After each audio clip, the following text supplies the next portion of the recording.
Ang tagalupa na viral ang mukha. Bip, bip, bip, bip, bip. Bumibip, bip, bip, bip, bip, bip, bip, bip, bip, bip, bip, bip na ba? Ang lahat! Martian! Enrico Pañero! Bip, bip, bip, bip, bip. Bip, bip, bip, bip, bip. Bip, bip, bip, bip, bip. Bip, bip, bip, bip, bip, kikilaok! Kikilaok! Ito na ang 101.1 Yes FM Balitang Kayo ba mga yes friend, no? Ay nangangamba sa mga balita na marami ng mga Chinese national ang biglang naging Pilipino? Lumaki po ako sa farm. Wala po akong maalala yung honor. Wala na namang maaalala. Nabisto kasi mga yes friend. Ano? Nabisto Martian na 1,200 ang peking birth certificates na nakuha ng Chinese nationals. Ano? 1,200? Uy, madami yan mga yes friend ha. Marami yan mga yes friend. 1,200 birth certificate from Chinese na naging Pilipino. Sige, inamin ko na. Na ano, Martian? Chinese ako.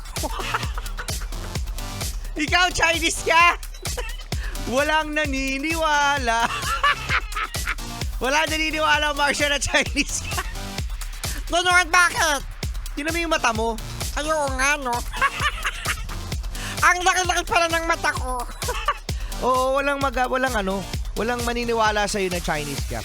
So, ito na nga mga yes friend. Yan, oo. At least kahit papano, ngayon na naiimbestigahan na. Dahil syempre, alam mo naman mga yes friend, dahil sa nangyayaring,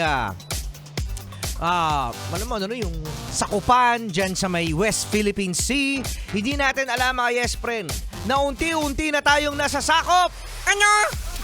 Unti-unti na tayong nasasakop dahil may ilang mga Chinese. Ito mga yes friend, no, based sa observation natin na mga nangyayari na meron ngang mga bigla na lang pupunta dito, pagkatapos hindi naman marunong mag-Tagalog, hindi naman marunong mag-English, pero pag tiningnan mo, Merong Philippine passport. oo nga, merong Philippine passport. Ikaw ba, Martian? Meron ka bang passport? Alam mo, Rico Pañero, ang ganda ng panahon ngayon. Huwag mo ibayin yung topic. Ano? Meron ka bang birth certificate, Martian? Ano bang araw ngayon ay Thursday? Bukas Friday na. Malamang si Martian wala kang birth certificate. Wala kang any ID? Alam mo, Rico Pañero, oras natin, 6:42. Hindi iba talaga ang topic ni Martian. Masama, yes, friend. Hanggang alas 9 pa rin tayo magsasama-sama. Kasama DJ Rico Pañero. At ang cuteness, Overlord Martian. The club isn't the best place to